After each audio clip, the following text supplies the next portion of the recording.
Hello and welcome back to my channel. Fun fact that you might not know about me is that I had a huge weeb phase, just like the biggest anime phase. It was a real problem. From like 2003 to 2008. I was just very into Naruto, I was very into Inuyasha. I had like a really brief flirtation with like other things, but then I settled into Death Note pretty fast.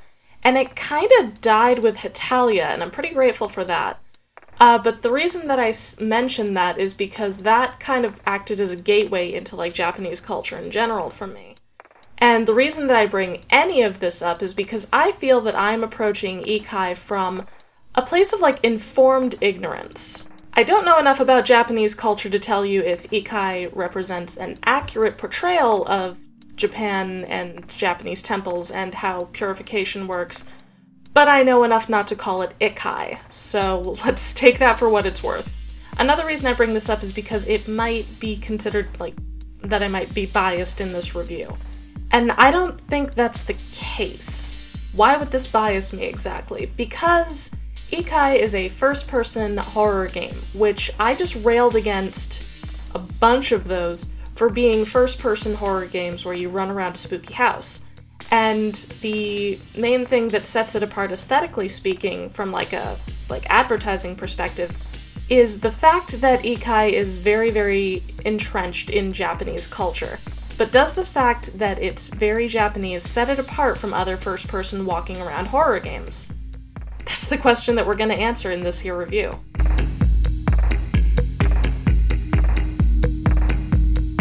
Right off the bat, a few little holes appear when you want to call Ikai sort of derivative of a first-person horror game. You're not in a house, you're in a Japanese temple, you are not a nameless, faceless white man, you are a priestess in training named Naoko, so you might not be any of those things. And you're not trying to find your dead wife that you killed, but you're trying to find your uncle and purify the malevolent spirits in the temple that you were trained in. I am alone, and he's away. It is the first time he leaves me in charge of the temple, and I've messed it up.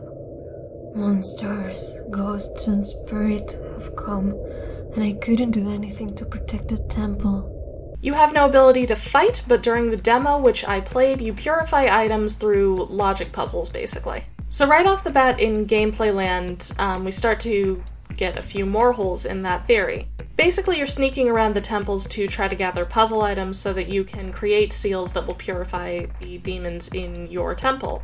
I need to make a protective seal to lock the evil up inside this moss. The way that you do this feels kind of Penumbra-esque, but a lot smoother in the sense that you're doing the whole click and drag thing to do things like open doors. During your time, you're also trying to avoid demons, which could be around absolutely any corner. The other major piece of gameplay is that you're going to not just find seals around, but you're going to kind of write on the seals yourself. And that can be a problem, because if you're too inaccurate, the game will make you start over. Better repeat it. I can barely write at the best of times. That weeb knowledge got kinda handy for me because I knew that I didn't need to do it all in one stroke or like not cross over any lines. Like I could do this in like multiple strokes. But also, my knowledge didn't extend enough to actually show me what I was writing, so I could have just been writing like takedowns on their Twitters for all I knew. The last element of gameplay is that you're picking up items as you go to kind of flesh out Naoko's story, and to be fair, she's actually pretty interesting. I like her as a character. It's implied that she's done some wrong and that somebody else wants her for justice, but then this uncle wasn't exactly the nicest guy either. So there's a lot to Naoko that I'm actually pretty interested in. In terms of atmosphere, the game is fucking drenched in atmosphere. It's glorious. It's hard to see down the hallways in your temple, so absolutely anything could just be staring at you and freaks me out. The game is constantly making noises, and they always have you on edge because you're not sure if that's a monster, if that's the game, or if it's the fact that it's an early release demo so the audio might be glitching. You go from the wind being on and off, which is, you know, relatively harmless, or like the house kind of settling. But then you get into footsteps and growling.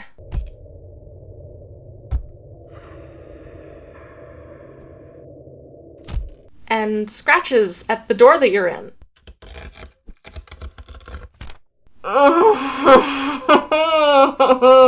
The end result of that is that you're always waiting for a jump scare that never comes, and that's such a horrible feeling, but very, very good for a horror game. So I'm not saying that that's a bad thing for the game, I'm saying that's a bad thing for my blood pressure. Also, there's the matter of this demon that I talked about. I did manage to see it twice. I didn't get close either time because I wasn't exactly sure what was going to happen, and I didn't want to go near that thing. It's a demon. It's gonna eat me. I don't want to be near it. So I only saw it twice at a distance, and they kind of presented this lumbering, hulking mass of, like, fur or something. It was awful.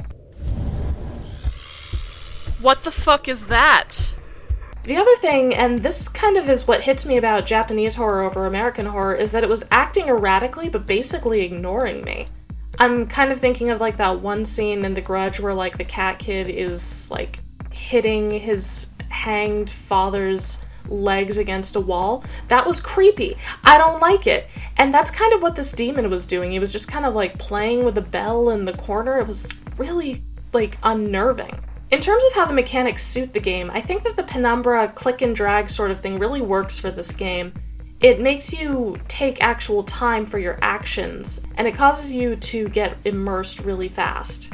The sneaking around was good. I don't know if I didn't get into any trouble because I was, constantly sneaking everywhere, or if I was never in any kind of danger in the demo to begin with.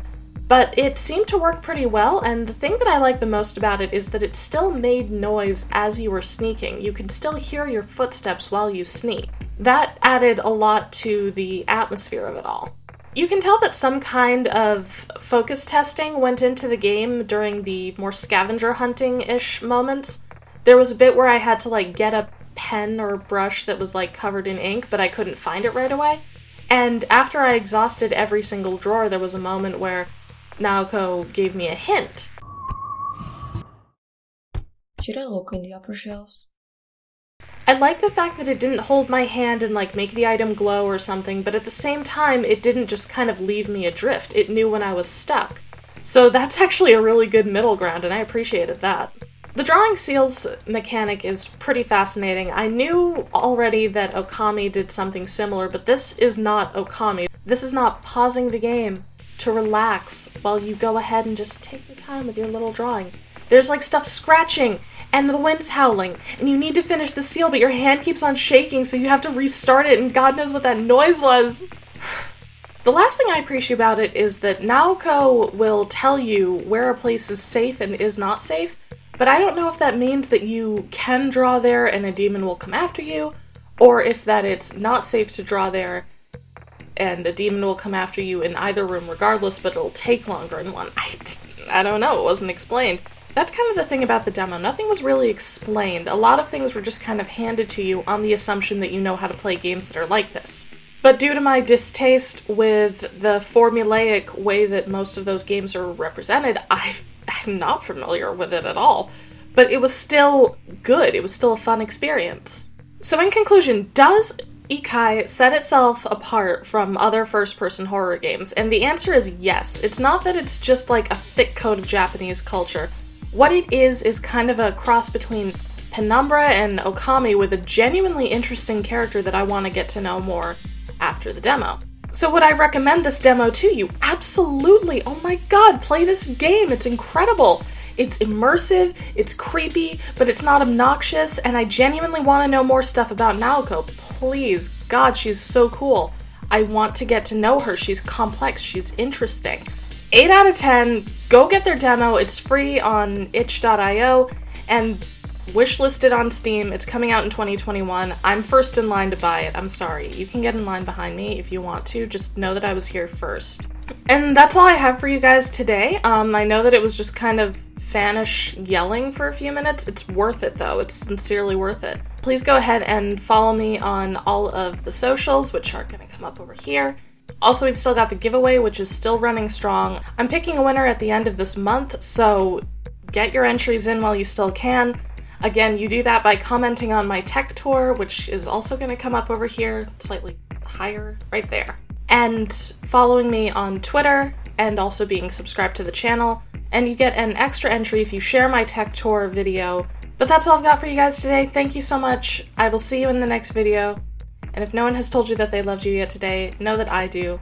Even in these really, really hard times where it's hard to kind of feel like anybody cares or anybody is out there, know that I am here and always willing to talk and that I love you.